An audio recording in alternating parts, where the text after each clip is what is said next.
welcome back to English Conversation Studio. My name is Anna. And I'm Alex. Today we want to talk about something interesting.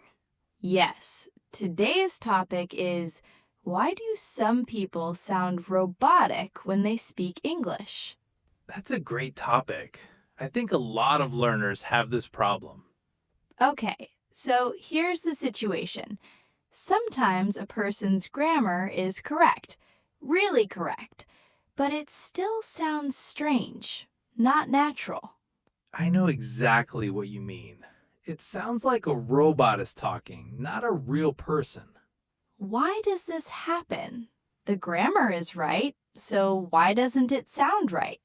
I think the answer is simple.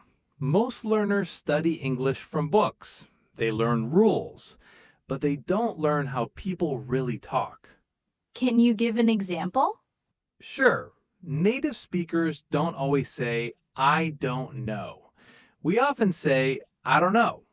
Oh, that's true. Or, what are you doing becomes, what you doing? Exactly. If you only study from textbooks, you never hear this.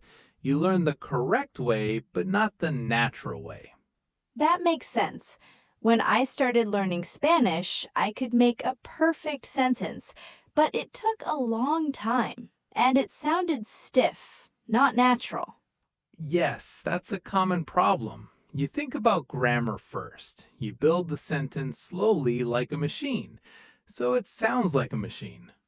So, what is the solution? Grammar is still important, right? Of course, grammar is the foundation, but it's not everything. The big change happens when you listen to real, natural English. Podcasts, conversations, shows, not just textbook audio. Why is listening so important? Because your brain starts to learn patterns naturally. You stop thinking subject, verb, object. You just start to feel what sounds right. That's interesting. I can't explain every grammar rule in my own language, but I know immediately if something sounds wrong. Exactly. That feeling. That's what makes you sound natural, not robotic. Okay, let's be practical now. If someone sounds a little robotic, what can they do? First tip, don't worry too much about perfect grammar. Many learners stop in the middle of a sentence. Why? Because they're checking the grammar in their head. This pause makes them sound unnatural, even more than a small mistake. So it's better to continue speaking even with a small mistake? Yes, almost always. Fluency means flow. A native listener usually doesn't notice small mistakes, but they do notice hesitation and stiffness. That's good to know. What's the second tip? Second tip, try shadowing. Listen to a short clip of natural English, then repeat it out loud. Copy the rhythm, copy the stress, not just the words. So you imitate it completely? Yes, completely. It feels strange at first, but it trains your mouth and brain to speak naturally. I like that idea. It's like learning a song, not just reading words on a page. That's a perfect way to say it. And third tip, stop translating in your head.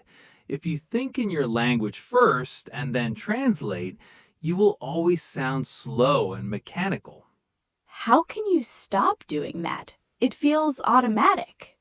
It takes practice. Start small. Try to think in English about simple things. What you're doing right now. Don't translate. Just think directly in English. So, sounding robotic isn't really a grammar problem. No, it's not. It's a rhythm problem and the confidence problem. When you stop trying to be perfect and focus on flow, everything changes. I think that's a really important idea. Don't aim for perfect, aim for natural. Exactly. Natural is always better than perfect in a real conversation. Okay, that's all for today. Tell us in the comments, do you ever sound a little too textbook?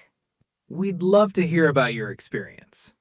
And if you want more videos like this, Don't forget to like this video and subscribe to English Conversation Studio. see you in the next video. Bye, everyone.